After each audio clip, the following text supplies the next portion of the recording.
going on, guys? Welcome back to Drummer's Paradise. We got an incredible special guest for you all today. We're sitting here with Jeff Salem. Hey, boys, how are you? Good, man. Welcome. Thank you. Thanks for having me. Yes, Awesome, thank you. Thank you, Jeff, for taking the time to come in today. I appreciate that. Let's let everybody know where you're coming in from. Just outside of Toronto, in Brampton, so about an hour away. All right. The drive was fine. Awesome. There's no rain, no snow. It's okay. That's good. We're getting there soon, though. It's getting cold. It's coming close. Yeah, it's coming. It's coming. 100%. Well, let's jump to a video you killing it on the kit, and then we'll get back and get to know you a little bit. Okay. Sounds Perfect. good. We'll be right back, everybody.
T-Man. That was sick, eh? Oh, Jeff, you got some talents, buddy. That's amazing. Incredible playing. It's the bionic knees. Yes, That's what it is. The new knees, right? Yes. You know, if I play something at 100 beats a minute, it comes out 200 beats a minute. That's perfect. That is so good, effortlessly. Cool, that's amazing. So where'd you grow up and how did you get into drums? Okay, so it's a very interesting story is that everybody has their influence, and a lot of people, how many times in my age bracket says, oh, I saw the Beatles on the Ed Sullivan show, and that was it. That was Ringo a pivotal hooked me. moment. Me, it's a whole different story. I watched that episode on the Brady Bunch, if you remember. Bobby Brady got a set of drums. If you're not familiar with the episode, you can YouTube it and look at it. And he got the set of drums, and then parents put her in a room and he was making a lot of racket. They're like, oh my gosh, they kept moving the drum set in different parts of the house. And when I saw that episode, I was like, yeah, that's what I want to do. I was 12 years old. My parents, when they asked me, you want to play musical instruments? I said, I want to play drums. He goes, no, a musical instrument. So it never happened for me until I got into high school. I'll give you the quick rundown. I got into high school, signed up for music with the goal to get drums, teachers assigning instruments. Who wants to play drums? And there were so many hands in the air. I'm like, and I was yelling at the teacher, and he goes, yeah, Jeff, keep it down. I go, you're going to play the clarinet. I got stuck on the clarinet. Okay. How much fun was that? Yeah, well, actually it helped me get to drums because then I was so frustrated. I walked out of the music class. I heard a senior student in the auditorium practicing, playing like some cool Bonham beats. I go, that's it. And there was a close music store. I grew up in Toronto, Jane and Dundas area. There was a music store called Hudson Music. This is 1980, and this very important date. I go into the music store to buy a pair of drumsticks. September 25th, 1980. You remember what that date was? It was announced on the radio when I bought the pair of sticks that John Bonham died. Oh, no, okay. Yeah. Rest in Yeah. peace. Yeah, right. Yeah, seriously. And so I basically went home. My parents said, how's high school? I go, oh, I got stuck playing drums. I lied to them about that. So I knew I had to still do good in the clarinet because my marks on clarinet are going to reflect my parents think I'm playing drums. So I'm doing double duty. I went in the morning and practiced clarinet. At night, I had my sticks, took some drum lessons. Parents come see me do the Christmas concert, waiting to see me on the drums. They find me in the front row playing clarinet. Cat's out of the bag. I get in trouble after that. But the fact that my parents saw my dedication, I paid for my own drum lessons from my paper route, delivering the Toronto Star.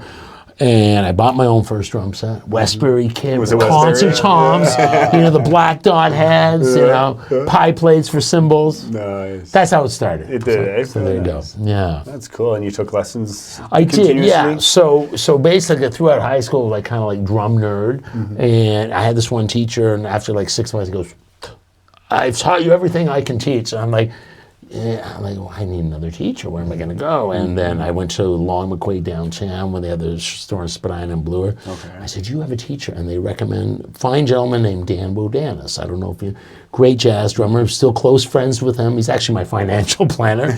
But I taught his son when he was young too. Okay, nice. And then you get older, you start playing, touring, and being on the road. Then want to start with other people. I started with some great guys like Rick Gratt, and I studied with Robin Boris. Then I did a lot of one-off lessons when I was traveling touring. Don Famulero, rest in peace, a great human being, great instructor. He was a main influence. I took a lot of lessons with him, and even through him, through Jim Chapin. I did have a couple lessons with Joe Morello as well, too. Oh, that's amazing. Contact me. So you can see as it's grown, Yeah. as you grow as an artist yourself, and as a student. I always say we're students for life because we can all learn from each other. It's so true. You can go sit on a kit and play something. I can watch you 30 seconds. Oh, that's kind of cool, man. doing there? Do Yeah. that. Yeah. That's amazing. Yeah, students for life. So Yeah, I love that term. So that's kind of my path, But I always did study, and one of the lessons I just try to tell students out there. When I finished high school, I had hair down there. I was playing all rock and metal, and even though I studied playing jazz and world music, but I didn't bring that to a professional playing level. Right. So I'm 18 years old. I auditioned for Humber College at the time, and I'm like, I get accepted. Then I got a call from a band in Ottawa called Fist, and they had a couple albums out. They toured with Motorhead to go audition. I'm like, go to Humber College or audition for Fist. Well, I probably won't get the gig when I audition for Fist, but I did. I got the gig. So I promised myself while I'm still playing that kind of music, I'll still practice the other stuff, the jazz stuff. Sure. And I did, but I was shedding all my time basically learning and playing, rock and roll.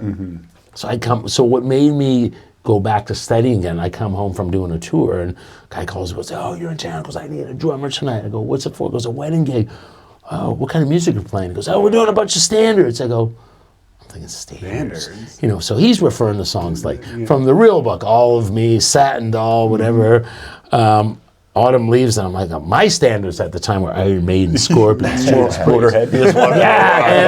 And I said, and he's saying all the, I go, I'm really rusty at that stuff. I haven't played that in a while. I haven't read that. And so I hated saying no to that gig. So, a lesson I just told, just try to be as versatile as you can, because at some point, something's going to overlap in that style of playing, like if you're playing, heavy metal, that you can apply that calypso concept or that reggae concept. But anyways, yeah. So that's a little bit to answer, a question very longly. That's kind of my, crash course in my education, if you want to say. Wow, that's an amazing experience for sure. Yeah. Well, Jeff, again, it's such an honor and a pleasure to have you in here this evening. With your knowledge and just how respected you are, especially in our Canadian, let alone international, but in the drum community. Thank you. For your time spent and served and your passion and everything that drives you to be part of it. It's very well respected and it's definitely earned. Saying that though, I would like to touch base on your kit setup. What kind of drums are you playing? Oh, okay, yeah. Snare drums, if you like to collect snare drums, hardware, cymbals, the whole breakdown. Let's let everybody know what you got going on the road right now. I've kind of always been, obviously the evolution of time back in the day, I used to play, 2 bass drums, 22s or 24s, 2 ups, whether it be 12, 13, the deep tom, 16, 18. But, later on, I would say in the last 25 years, generally, it's funny, I remember seeing a cartoon, A Modern Drummer, and it was so funny. I always remember. I want to show it. It said first drum kit, and it was like a stick man drum. It showed like a snare drum, a pair of sticks, and a throw. Saving enough money from a paper, it showed like a hi-hat and a bass drum. Discovering rock and roll and chicks, and it showed like big double bass, 30 cymbals and a gong. And it said, after doing the circuit for 30 years, go to photo 1. Right? But generally, like a 5 or 6 piece kit. So with some of the tribute bands I'm playing with a 6-piece kit, 22-inch bass drum, a Yamaha. I've been a Yamaha artist for 25 years. What's up, guys? We just want to take a minute to shout out Yamaha for sending us the Yamaha EAD10. This is a very versatile tool. It's amazing. It's amazing. Yeah, it's so cool. Incredible what this unit does. Highly suggest you check out Yamaha. Look into the EAD10. You would definitely want this on your kit if you're looking to do video work. You want to do YouTube videos, this thing is amazing. You can mic your kit with this. If you want to just practice with headphones on and listen to, you know, different sounds, it's amazing. It picks up everything with one microphone that mounts to your bass drum. I can't believe it sounds so good. So good. With such a minimalist kind of and a vibe very to it. Easy setup. Yeah, so easy. So I highly suggest you check it out if you're a drummer and you're looking to do content online or just want to record yourself or, you know, listen back and stuff. It's really, really, really cool and super affordable. So we highly suggest you check it out. And anything Yamaha drums, it's really, really good stuff. Really, really good stuff. I used to play Yamaha kit. I really enjoyed it. So I highly suggest it. And thank you, Yamaha, again, for the support, the Yes, Drummers the Paradise love. podcast, and everybody, go check out Yamaha and the EAD10 today. Yes. Now we'll get back to the episode. And thank you again for all your support. Take care, guys. Have fun. Different. I have the absolute, like the Oak Customs and the Maple Cat. I usually like a 22, 10, 12, 14, 16. Sabian, I've been the Sabian guy since from day one, from Bobby Brady, like right from the get-go, okay? Evolutions. Yeah, AAs. HHX. Yeah, I'm Mix more, it up. yeah, it changes. Like, I'll be honest, like my favorite crash cymbals are the Dave Weckl Evolutions. Yeah, I love those. So 16, 17, 18, 18 Ozone or 16. Now my ride cymbal, okay, I should have brought this in. My ride cymbal is a 21-inch hand hammer raw bell dry ride. But the one I own, the one I have 3 of them, but there's one specifically I have that was given to me by Phil Collins. Amazing. That was his cymbal. So the long story short with that is the gentleman at the time, Peter Stairs for Sabian, happened to call me. It was 1996, and I had my Eagle Talon car, you know. This is like always a sports guy. Had a car phone in. Picked up this is nice. Hey man, what are you doing? He goes, where are you? He goes, I'm downtown. He goes, oh, perfect. Because we're at the Four Seasons. Why don't you come meet us? I'm like, who's we? He goes, no, just come. Go, where are you? He goes, upstairs in the suite. I'll meet you in the lobby. Come down there. Long story short, Phil Collins was in town doing a photo shoot for Sabian. And I went upstairs. It was just me, Peter Sayers, another gentleman, David McAllister, who at the time worked for Sabian, was head of marketing, and the photographer. And it was a big suite, tons of light, and there was tons of cymbals. And then Phil comes out with this cymbal bag, and he takes all the cymbals and he's putting them up. I'm just trying to be a fly on the wall in the background. He's playing them all. And, you know, they introduced me to him, and, you know, this is Jeff, local guy, he's an educator, blah, blah, blah. And then Phil just asked me, he goes, so which one of these ones did you like the most? And I'm like, can you hit him again? So anyways, you know, that, you know, and then we chatted over dinner and stuff. It goes, which one of the ones you like of the ride? I go, that one. He goes, here you go. And he gave it to me. So that was like, and that was a newer cymbal. That was going to be a signature model, but that is my main ride cymbal. I play. I have his, the one he gave me, and I have 2 other ones of that. You know, so that's always been my ride cymbal. Hi-hats, I variation. Like sometimes I like the sizzle hats, AA sizzle. I have like a lot of my cymbals are old cymbals I've had for a while. But I love the Evolution line of that.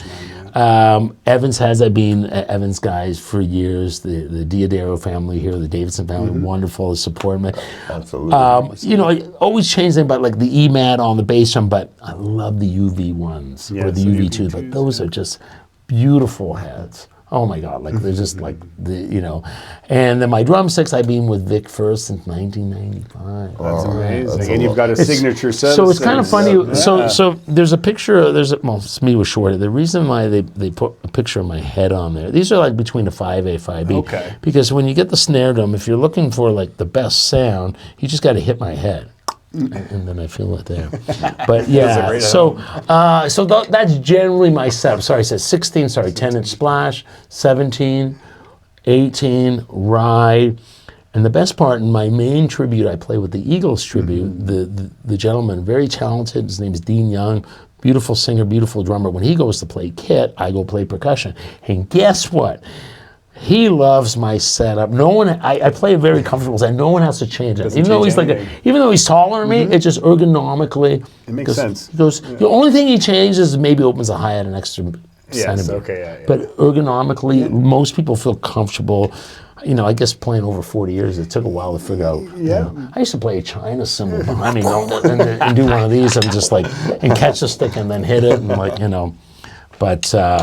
And they go, wow, why is my shoulder hurt? Was my shoulder hurt? But that's generally my setup. And then the hardware, when we were talking, I just switched over to the Yamaha Crosstown series. Okay. Oh my God, it's we gotta like, check this, how light, it's about 1/3 the weight. It's like the difference from a stick to a chopstick. So these stands are aluminum stands. They're aluminum, and they look cool. Like, so I took it for a test ride literally a month ago to know if I want to bring it, you know, in my AC/DC tribute. I mean, you can't play AC/DC like this.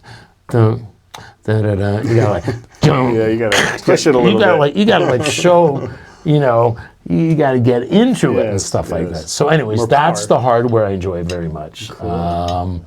That's it. Have I covered all that? Yeah, and the pedals, the Yamaha pedal? Yeah. I've always, the high-end Yamaha pedal.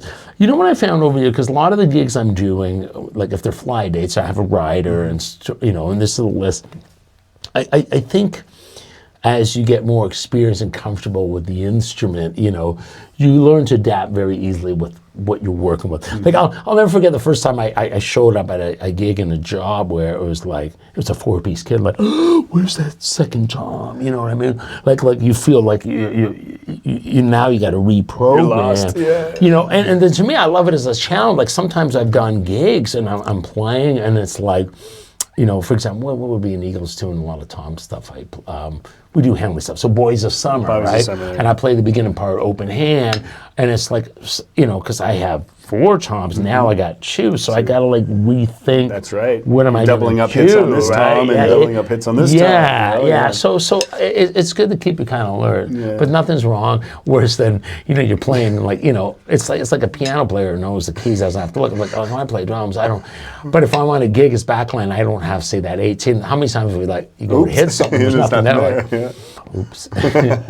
Like we've all done that, right? I've done it, yep, absolutely. Yeah. Well, Adam, yes, sir. Since Jeff has the sticks in his hand, why don't we bring in the pad? Okay. Great idea. If you don't mind. For sure. You can adjust this anyhow you'd like to make it more comfortable. Yeah. Yep, there we go. What's a good exercise that you could recommend for beginner drummers to develop stick control and get their tempo and consistency up? Just do this for 10 minutes. No. There you go. It should be good. You know, so it's interesting, like, we talk about the oldest drum book written, Stick Control. And you open it up, and I think there's 32 exercise variations.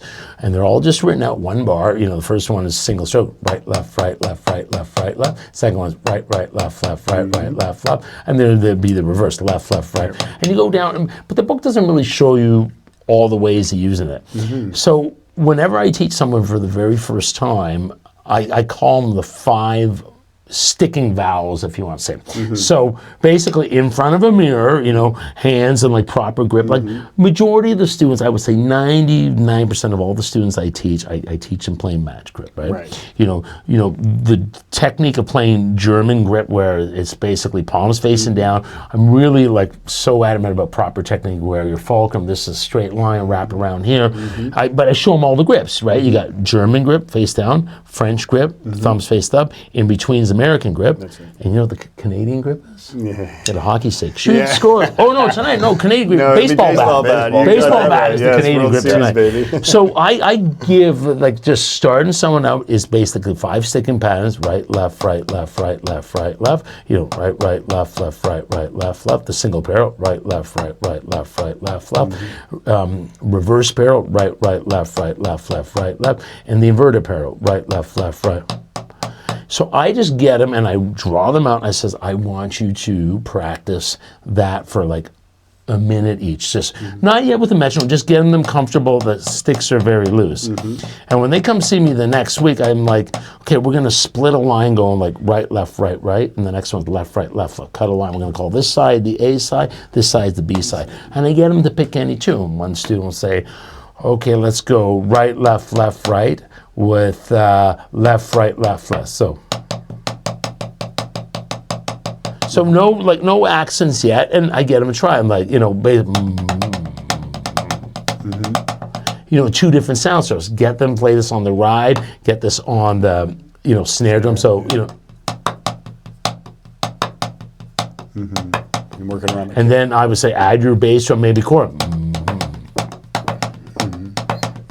And then I would get them to do maybe the river, like the King Kong groove, right? Why is it called the King Kong groove? Yes. Right, left, right, left. You've heard that terminology before? That's new to me. Oh, okay, the King Kong groove. That's new So to me. the King Kong groove. We're learning here. Why am I forgetting the drummer? It was going back to. But David Garibaldi, now he's another gentleman I got to know very well, talks about the King Kong groove, but I forget where he said who came up with this. It was on an old Herbie Hancock song, forgetting the drummer's name. But anyway, the whole idea behind it, Neil Peart used a lot. Why would this is my belt, right? Okay. So the King Kong groove, why? So right, left. So if I isolate the right,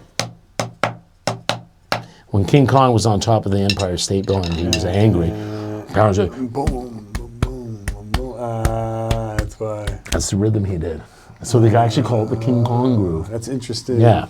So with the students, playing that right, left. So now I get them to mix them around, and that's, and then I'll show them like a fill with it, and then a groove as well too. I said these 5 sticking patterns, if you get comfortable with them, every day, use it as your warm up. I go, there's so much mileage like you can get out of it. But I always say like, practice them in front of the mirror, because there's always the tendency when students are playing, they get comfortable. Let's say they're bringing me a snare piece from school, and it's a little snare drummer, and I'll just improvise something. So I'll play 2 examples of something.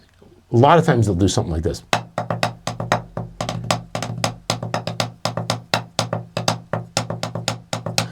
And meanwhile, I'll get them to do it like this. So I don't know if you saw the difference. The first one, this was always dominating. Right hand, it was louder. Where you want? You want equal. No one goes to the gym and goes, okay, I'm gonna do the left only. Only the right side of my body. Forget about this. Then, so that's the just strengthening. So out of the gate, that's usually the first thing I do. But I always get the student to learn a simple beat. First, every lesson I've taught, there's got to be music involved. I get them write out 5 songs. You would like to play on the drums. I don't care if it's at this level. If they come to me and goes, I want to learn to play Tom Sawyer, I want to learn to play Schism by Tool. That's fine. We'll get there. Yeah. But the cool thing about this instrument, if I get a kid to do alone together, that could work for any song. You just stripped it down. Stays Tom Sawyer, and then you got the music on, and it goes, oh my God, AC/DC, right? everybody. So here's the whole thing. I tell students, if they're doing that, at least they're on the field with the other players on the soccer team. Right. They might not be passing the ball to him, but at least he's on playing with them instead of sitting on the bench. I love it. If I try to get a student out of the first lesson to properly learn to play that groove, it's not going to happen. It takes time. It takes months, years to develop that, skills. Right? You just like, the thing I just try to tell students, like, when am I going to get that good? I go, it takes time, patience, muscle memory. I go, you go to a nursery, you buy this plant, and it's this big, and you see a picture, go, oh my God, that's what that's going to look like in several years. Beautiful flowers. It doesn't matter how much sun, how much water. It takes time, just like your peppers, right? It takes time. You need the sunlight. You can't force the growth. So, but anyway, so I always in a lesson, if somebody's a beginner, we are going to include music all the time. Because let's face it, when I was when I was learning to, whether I'm doing that, all one volume, it's gonna sound the same, right? They need to see, how do I take something boring and add some life to it. Live, Right? But so those are the 5. Any beginner, I said, really get to know singles, doubles, and those 3 variations of the parallel. And then as they get comfortable, then we'll get them like double parallels and other rudiments and stuff like that. The gate going through there. But that's, I would say, is always kind of a go-to. And then we just put some music. And, I do have a lot of students that want to learn to play open-handed too, and I never, discourage that. That's become more popular as well too. A lot of people don't know, like, it's really interesting. Like, do you guys actually know the story where this came from? I don't know. No? I don't know. All right. Maybe you want to hear about it? Yeah, absolutely. See if I remember the story. I haven't told the story in a while. Okay. So it's kind of more easy to find on the drum. Okay, so back then people were playing traditional grip, right? The story behind that, it was easier marching drum because if I'm marching, this is in my way. I gotta walk. This got to be on the side. So for me doing this, that's too much tension here. So this was created to make it easier for walking. So now, the whole modern drum set, when that started evolving, I don't know the exact year, but when the pedal came down, like I think it was like 1920s, in that era, I could be completely wrong on that, but it's like, so, basically you had a band, you had 3 people, a guy playing crash cymbals, a guy playing the snare drum, a guy playing big bass drum. So it's like, wow, if we put the bass drum on the ground, some guy invented this pedal we get the guy playing the snare drum, playing the bass drum. One less member now in the band. Pay one more money. More money dispersed among all of them. Even though it's 2 jobs, they go, well, if we do the same thing with this pedal being the crash cymbal, so they had them here. They were called low hats. Low hats, not the high hats. Low hats. So basically, the guy was playing then goes, well, if we raise them up, we can now hit these things, right? So called high hats. So remember, the drummer's playing like this. So again, if there's something there, like if you're holding the stick there, for example, and I'm gonna go pick that up, say pick up a stick, obviously I'm gonna pick it up with my left hand. Why would I go like that? So the hi-hat's here, if the hi-hat's here in this thing, it says play, well, obviously this is gonna hit that, this is gonna hit this. It just makes sense. Makes most sense, right? It's like, when I'm driving my car, my coffee's here, I don't do this. I do this, right? So now you got to think. You got the hi-hat here, and the guy's playing like, and he's like, 5 minutes, and the guy goes, "Oh my God, this is like I get students that do this in school. I said, just hold your arm, just like you guys try this. Hold your arm up just like this, like your own, and then just hold that for a few seconds. You're like, now imagine a couple hours like that, and now bring it here." So much more comfortable, right? So they're like, oh my God, this is killing me. The guy goes, oh, screw this. And he brings it down and goes, oh my God. Oh, that's how that happened. It's just for comfort. And that's why a lot of, jazz drummers play this way. You see the snare tilted. Because like if you're marching, your snare's not going to be flat. It's going to be the angle. But anyway, so, if you're going to play open-handed, that's why, there's a few songs that I play, like simple songs like that. So the good thing is if I get students that play open-handed, when they go to the ride cymbal, and I've had a lot of students that trust me, man, if you can do the best of both worlds, being like this, and like this, you're laughing. You're laughing, and you will thank me. I have a former student right now, he's maybe 25. He's out playing cruise ship gigs and he's killing it. I'm envious. I see his posts. He's in these countries. I've been to a lot of countries, but he's in these places I haven't ever been to. And it's like it's so beautiful and stuff like that. But anyway, I just keep diverting into different things and stuff. But yeah, like a lot of people just don't understand about the only time I don't play traditional. The only time I play traditional grip when I play with brushes. That's the only time I feel more comfortable with that as well too. Going through that. But a quick thing for me is like if somebody says you got 5 minutes to warm up before we're going on stage. So there's so many things I can practice chops. The one thing I found that gives me the quickest being relaxed is just the molar stroke. I love it. I just do this pumping exercise where we go down, tap, up, down, tap, up. So I'll just do a bunch of these. It's not about being fast, right? If I only got a few minutes and then if I want to like stagger one of them, Now you got flams. Keep stagger. Yeah. So if I only got 5 minutes to warm up, that's usually my Go-to. That's your go-to. yeah, just to like you know, we're gonna go on stage and let's say we're kicking with a really fast tune. I find that gets me pretty comfortable quick if I have to pay. So again, it was from Dom Famler's book. It's to move just the pumping exercise, down, tap, up, down, and then he has a set of 4, 1, 2, 3, 4, 1, 2, 3, 4. You know, that is, you know, for somebody more advanced, like what's the one thing you got 2 minutes to play before you go on? That's what I do. That's amazing, Jeff. Now, speaking of Dom Famler and his book and its stuff, you've got a book out. So Yeah. I want to talk about that a little bit. Let's grab it here out of it. Yeah. See, it's There's right some over funny there. pictures in the book too. I don't know if you Finding saw the character. success as an individual artist. By Jeff Salem. In the back, I listed kind of like the 4 kind of areas I talked about, you know, for any like artist out there, whether you're a comedian, magician, juggler, these are just life lessons that I've learned. There's some embarrassing moments I've shared in there. Like, you want to be successful, I think 4 key things. As an artist, as drummers, we learn our instrument. That's the starting point. We practice, we learn all that. The second thing is your communication skills, networking. And it's so like important. Who, you know, get along with people. You try to be very humble. The third is your business chops, being responsible, being on time. There's only, you know, the flaky musician they talk about, right? Being organized. We knew we were doing this thing today, like a month ago or 2 months ago, but we followed up a couple days, you know, like confirming stuff like that. And the fourth one I just talked, like, you know, trying to, you know, live a healthy lifestyle. It's, you know, eating properly. Yeah, I like a glass of wine. I like beer here and there, but I'm just saying, you don't hear about any successful drug addicts. Right. It's true. Successful drug dealers for a short time. But so anyway, but even like combine that, like let's say you were a restaurant owner, you own a restaurant, you gotta have a good chef knowing the recipes. That's like us knowing our skill on that. Your communication skills, your staff servicing people, being, you know, customer first, being polite, courteous. Great.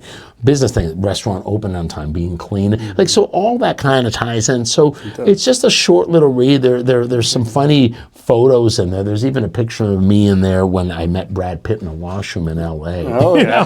The story about that. And that's just talking about ego. And because I've met a lot of very interesting people in my career. Like when I was with the band Saints and Sinners, when we were signed, Frank DeLeo was our management. And he was the guy in Wayne's World, that character Frankie shot. He managed Michael Jackson, Prince. So through him, and he was in the movie Goodfellas. Okay, yeah, wow. And I even got to meet, we went to the Goodfellas rap party, and there was like Pesci there, and De Niro got to meet, and Cher was there, Madonna was there. Like, it was just a cool hand, and we're like a bunch of long hair guys. This is 1991. Okay. But it was just talks about, like, when you meet all these people, they don't want, like, you know, they're all like us. They all like just be calm, be cool. You don't want to talk shop all the time. It's just like, kind of chill, like, you know. The Brad Pitt thing was interesting. He approached me. He thought I was somebody he knew. He thought I was this guy named Jimmy. And I said, you got the wrong guy. I said, no. And he goes, no. And it was Super Bowl Sunday. I was at this bar. It was in Santa Monica. This is like 1999. I remember it. And I had a red-eye flight come, but he was very calm and cool. And he just kind of came over and goes, hey, come to my table. Everyone's going to think you're Jimmy. And I went over, and a guy came up and gave me like, Jimmy. And they're all looking at me. Because he's not Jimmy. And I showed him my ID. And it was a time I just cut my hair. I said, this is what I looked like last month.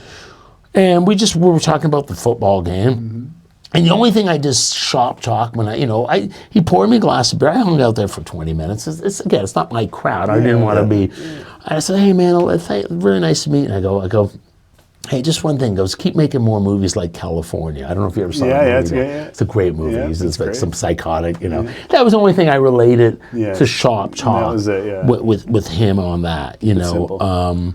Because I think people just like, again, when I remember with Phil Collins, when we were sitting down having dinner, he was a huge Cirque du Soleil fan. We were talking about Cirque du Soleil and the production of that, and then, you know, like Neil Peart, like one thing I found when I sat down and interviewed Neil, and this was very interesting, and I almost was scared to say it. I go, Neil, how do you feel about drummers that, like, emulate, you study, they play everything exactly, the kit setup. Like I go, you know, I admire your drum, but if somebody asked me to play like any one of your songs, I'd be kind of hacking my way through it. I kind of know some of your things. And he put his hand and goes, well, thanks for being original. I'd like to see what you could do to my stuff. I go, no, you probably don't.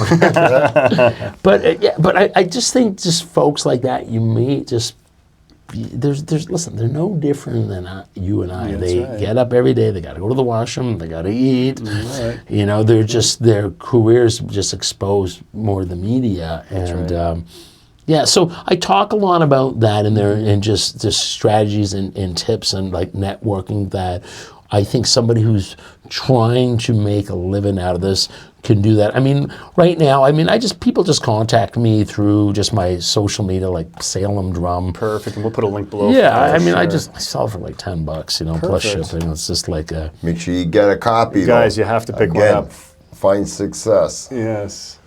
Grab it. Link in Grab the it. description for sure. Man. I look forward to reading this. Yeah, I think it's an easy read. I tell people, you got a 4-hour flight, you're going to California, you'll read it all on the plane.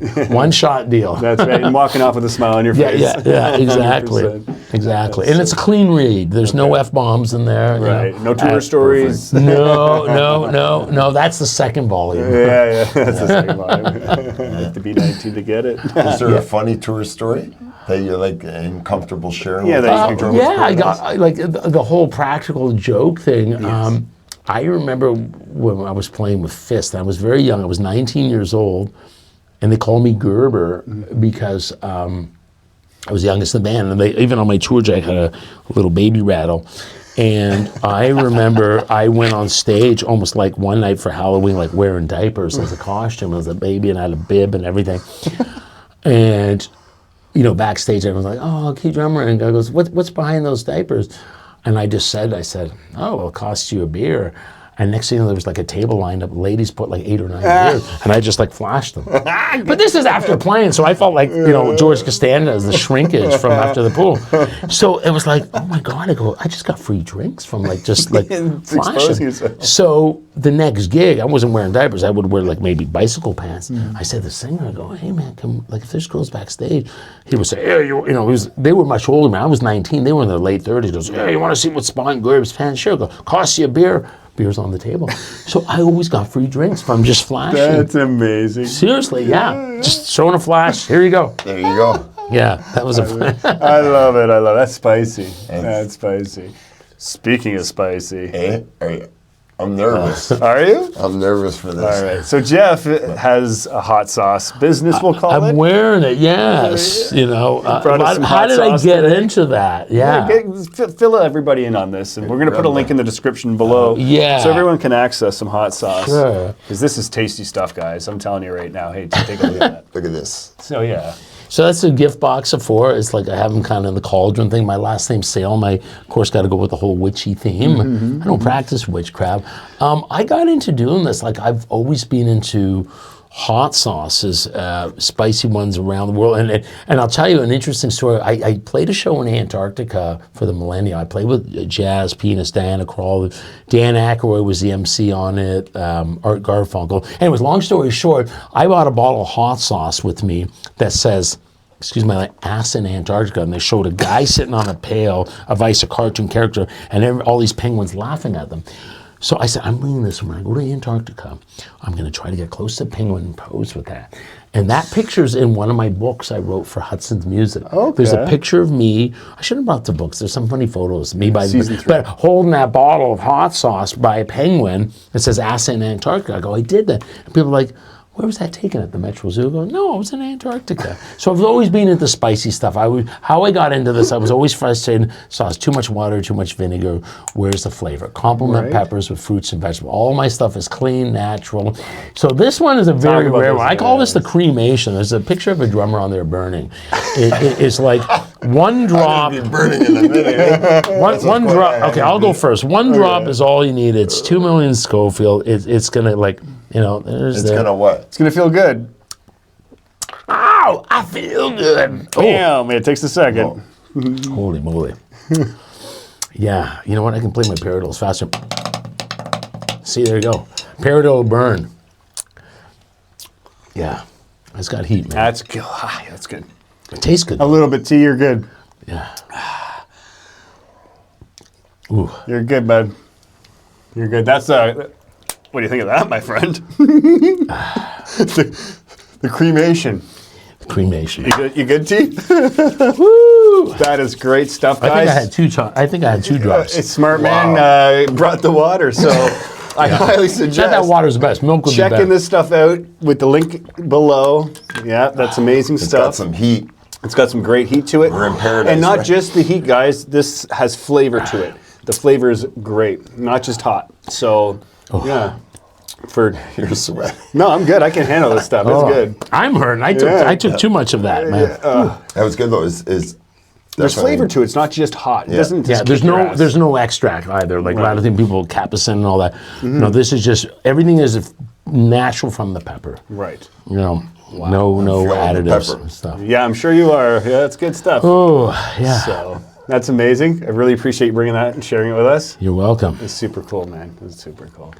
So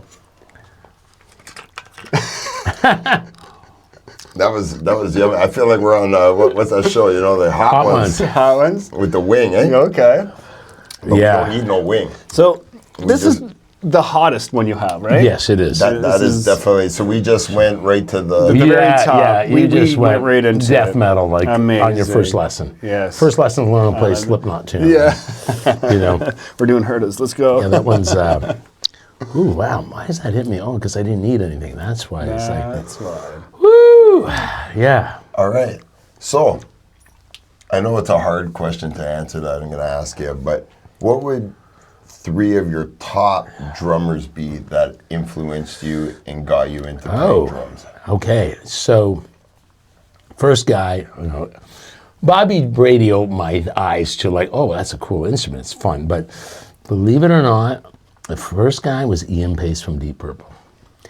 Just loved everything about. He had a show. Remember Rock School? I don't remember Rock School.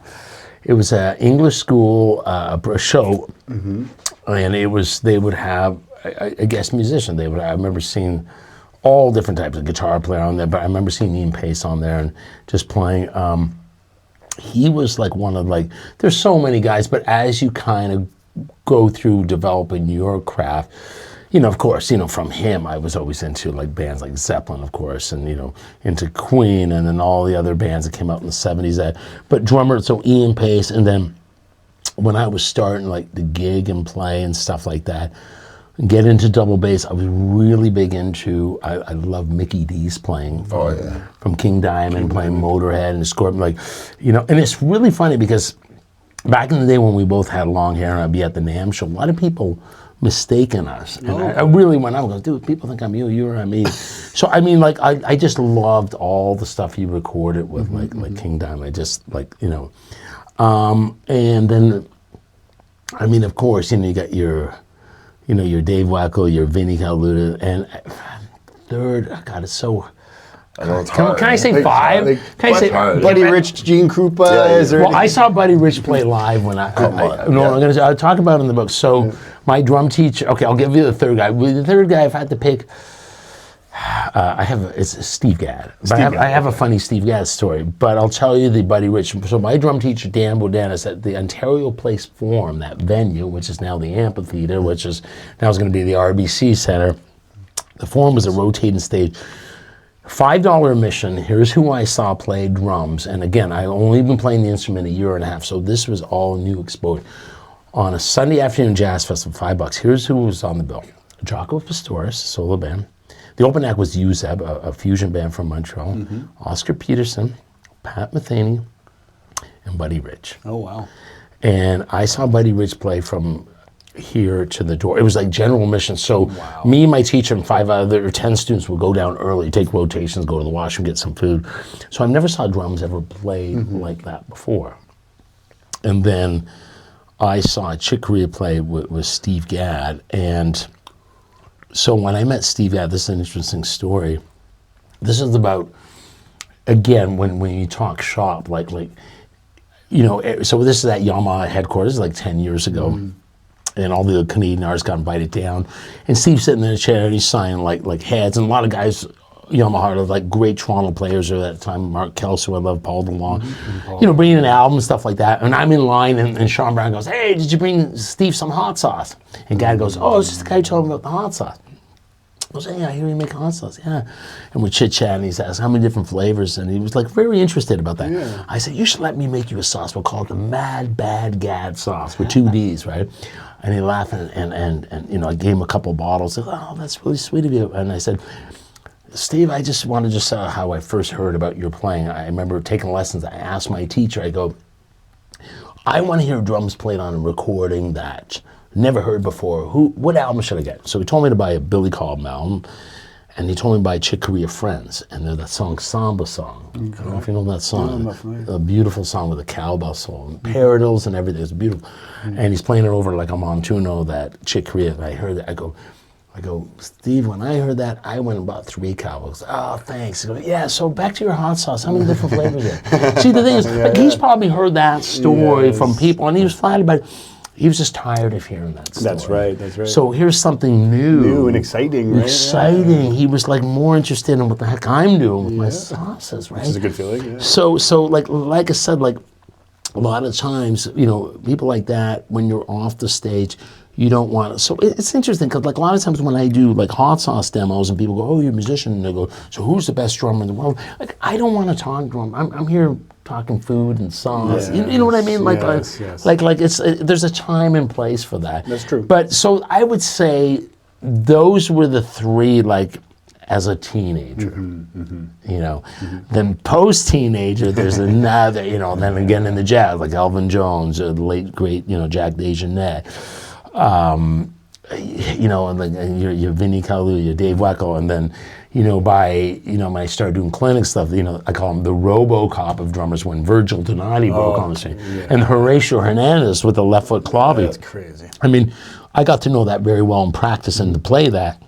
So there's different, I guess, decades in your development where the menu changes. Yes, a good way to put it, yeah. But I would say like the first 3 that really stood in that order, like Pace, Mickey D, and Steve Gadd were like, and because we know Steve Gadd can play anything. Yep, absolutely. That's good hot sauce, eh? Yeah, you're still burning too. I was going to do a check-in on you to see what's going on, Yeah, I'm surviving. No drink up here either. Like you can wash that down with the other hot sauce. Yeah, with the other hot because it's less hot. And we're going to try another one. Yeah. We're going to end with another banger. Yeah. Which one do you recommend that we end with? We're going to try one more. You know what? I want you to try Shroom of Doom. All right. Shroom of Doom. Let's try Shroom of Doom. That was the last bottle I had. I made that for a restaurant, and I was making a lot of private labels for a restaurant. This guy, it's got mushroom, truffle, and fresh horseradish. You guys think cutting onions burn your eyes?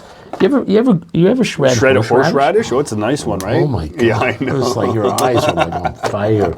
So it's this one's really good. It's really thick, so you're gonna have to like shake the heck Give out it a of nice this. mix up. That is great on pizza, like risotto, mashed potatoes, roast beef, and again, it's just that'd be like a medium thing. Like what we just had was like moonshine. Yeah, it's the moonshine. This would be like having like a rum and coke, We got to finish it off with some moonshine. We've already executed the top of the crop. Well, it's funny. Like when I was doing, remember for a couple Christmas time doing the Toronto Distillery Market, and everyone would go to the last, so what's the hottest one you have? No one ever comes to me and says, "What's the mildest thing you have?" Of course, it's hot sauce, right? Yeah, you want. Get a good batch of that. I don't need that. I drink that stuff like it's mouthwash. It's a different flavor. Ooh, that's nice. Yeah, there's a lot of flavors. Is that your most popular sauce? One of them. That and my pineapple one. Like all the ones on the smoky one is just like, I brought the 4 that I sell the most. Okay, so they're the top 4. Yeah. And I have some interesting one. I have a blueberry one called Buried Alive. Hands. It's a creeper, eh? Yeah, that's good. It's a So that's got habanero. But it's nice. It's sweet. It's got that. That truffle oil is earthy. nice, isn't it? Earthy That's the flavor. truffle oil that brings that earth to it. Oh yeah, you could drink this. That's good. It's good. It's nice. It's nice. Yeah. Like the first one, the smoking one would be good. Like in a Caesar drink, like having a Caesar. Oh yeah. That would be good. Yeah. I'm going through that. So he kind of masks the cream. Yeah, It does. Settles But it. I have to tell you, the cream is like I have a friend of mine. Like we were out for lunch and we make had us try them taco. all, eh? He like I'll tell you on the taco, he probably put about 15 drops of that. Ooh. No, this guy, like his name's Tony Catrone. He's a musician, good keyboard player, guitar player. That guy, like. He eats that stuff like it's like mouthwash. Oh, wow. Like, it's crazy. Like I'm like, you saw me with the one drop. Like, Yeah, it's pretty hot, man. Yeah. It's pretty hot. How are you doing now? I'm good. I'm cleaning my nasal. The horseradish. It's like there's almost like a wasabi kind of Yeah, a little thing to it. thing to that. Yeah. So let me ask you this: you have any new material coming out? You have anything you can share with us? Anything to promote? Like music recording. Yeah. A couple guys have asked me to do some stuff. I do some session stuff for a guy who asked me to record like just commercial little snippets for movies and stuff, and some of it's like on hand drum stuff. Like it's nothing that'll be like on Spotify. It'll just be a little like a 30-second ad. Oh, nice. And I'm always up for every challenge. The only thing I cannot really nail down is this, do you have a didgeridoo? Can you play that? I'm like, I can't do the circular breathing. I can just go that. I can't do that. I mean, I can do it with my mouth, but not with the instrument. No, like as far as any... sometimes people reach out, but just the stuff I'm doing with this particular artist, and the more just like subbing in on gigs, and this is one thing I really try to get like the young generation the importance of, when I sub in a lot of gigs, if I got to learn a lot of material quickly. Like I was saying, for example, there was a Queen tribute. And there's no rehearsal. I'm going in blind on that. They give me and there's like some advanced songs and parts. Like take the song like Bicycle Race. I don't know if you know. It was a song I never really cared for, but when I'm learning the parts, I'm like, oh my God, time signature changes, tempo changes. Like, so doing a song like that out on the fly without rehearsal. But if you can read, so to save time, I try to see if I can find already charts. Yeah, all the written charting for it, yeah. And a lot of the Queen, and if not, I will chart out things myself, like a roadmap, GPS, Just okay, note it. verse 4 times, break here 8 times, pre-chorus, whatever, etc. But if I can find an actual, I don't need to read a chart of the grooves. But if there's like a lot of complexity and stops and changes, and it's nice to already have a chart. But I try to do this thing, and so I tell a student, like, if you can get an understanding about reading and being, it just saves you time. Like in my early days, it was funny, I would just memorize tunes, and there's nothing wrong, it's great. Like, I mean, you're gonna play an AC/DC tribute or rock, but you don't know, a music stand on stage is not cool. Right? I might have an iPad that's kind of buried. So I remember, like, I was cramming all these gigs, like about, 25 years ago, and somebody asked me to fill in, and I was learning this stuff, and they showed up at the gig, and they had on a music stand all these notes and charts. I'm like, why am I not doing that? Right. That just saved me so much time. It was so the good thing about just having that in your back pocket is that if I, like, especially if I'm a sub, I might not play with these guys for 3 months. I can just pull it out. It's like a phone book. What's that guy's phone number? Here it is. So I just really think if students can get into understanding no values, read and chart, it's just going to help, if you want to be like diverse, if you want to do wedding gigs, you want to do bar mitzvah, if you want to do a tribute band, if that's what you want to do, great. But I mean, like, in my early days, it was just, again, all those tools, when I was touring with a lot of those original bands, I wasn't using those tools until I was much older, in my 30s. Right. Because a lot of other stuff is like, I'm in a band, I'm on stage, I'm doing this. It's like, I don't want to be flipping pages looking, you know what I mean? Like, you learn the song, you memorize it. And even now with the band, even if I have music on stage, I'm reading. I remember seeing Tommy Aldridge. There's another guy. That's a great legend. I got to know him too. He's the one who showed me this thing. He showed me this one personally. That's a Tommy twirl. Signature twirl. Yeah, that's his one. He actually showed me that. I mean, the connection I met him was years ago.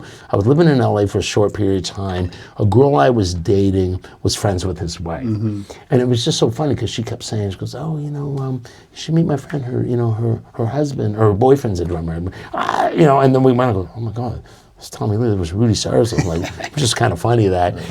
But I remember him at a clinic talking about, he says, I would listen to this album, cool drums. I go see the drummer playing live. He's like this. like born, like looking at his watch, when's the shift, doesn't go home. And he says, like, make yourself look like you're having fun. That's right. So this is something that when I'm playing with these bands, even if I'm reading music like Queen stuff, that I'm just like I'll look at, I'll grab all that information for like 10 bars, and like, I'm always smiling. I'm always like, and most of the stuff I'm doing like theater gigs. So the theater might hold 500, 1,000. Even that person in the far balcony, I'm trying to make a connection with this, like, again, this smile. I'm not talking, if I'm playing jazz stuff, I'm not twirling sticks. You play your emotions with the theme of the song, but look like, if you look like you're having fun, because, I've had people come to me, at the merch table, I goes, and they're older folks. I mean, like the folks that we draw in the genre of Eagles is like, 55 and up. I've had people go, man, I want what you're on. That smile, like, what are you taking? What kind of CBD oil are you? What kind of gummies are you doing? Like, so, like, I just, like, sure, there's a concentration element if you're thinking, but if I've learned this just playing a lot of theater gigs, if you can give the energy that you're having fun, people are going to grab that from you, and they're going to listen to you. Even if they don't know the song, they're like, wow, that's so cool to see that. How much enjoyment is, like, you see a band playing on stage, and maybe a guitar player walks through a bass, and they crack a little joke and they laugh, and oh man, that's cool. I wonder what they what they're talking about. Cool. But yeah, I'm still feeling that. It's finally dissolved. It's finally going away. There you go. Yeah. Awesome. Oh. Well, do you want to jump over to the kit and play a little bit? Sure. Yeah. Of course. Okay. Cool. I brought my earplugs. Oh God. We got some for you. We got you covered, not to worry. So let's jump to that now. We'll okay. Back. Perfect. Hey guys, here we are on the kit. I wanted to show you something really cool based on when I was talking about those 5 sticking patterns. Let's look at the reverse paradiddle and maybe just the first part of it, going right, right, left, right. So again, just on the snare drum. What can I do with that? Well, you can add 2 bass drums at the end. You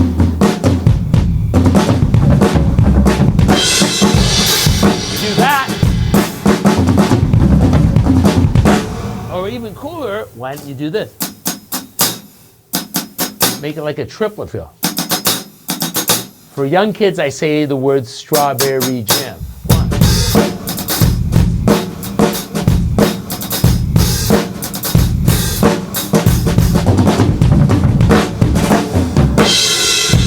There you go, guys. Right, right, left, right. Practice those stickings. Jeff, that was great exercises. Thanks for sharing that with everybody. You're very welcome. Thank you. Amazing drumming. Thanks. Awesome. And everybody, make sure to subscribe to Drummers Paradise Podcast on our YouTube channel. Hit up our social media. Give it a like, a follow. A share, a subscribe. Tell your friends, tell everybody.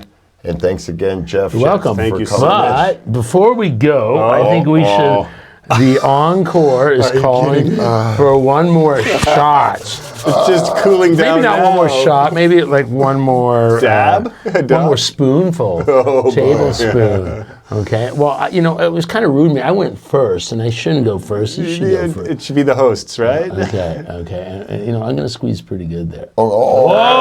That's just a big drop. It's like put it in your eyes. It's like an eye drop. We waited for everybody. We're gonna cheers. Yeah, we'll cheers together. Okay. That's a big drop, eh? Look at this drop, guys. That's a serious drop. Okay. Everybody check this hot sauce out, Okay, we all got serious drops. Cheers. Cheers. Cheers. Okay, here we go.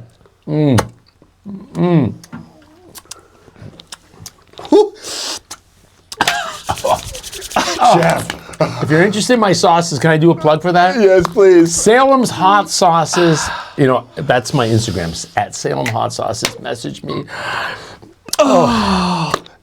Thanks so much. Wow. Woo! I can't even talk. Yeah. I can play double bass faster. Anyways, even if you're doing hot sauce, remember, keep grooving. Have fun. And we'll see you next time. Rock out, guys. That's hot.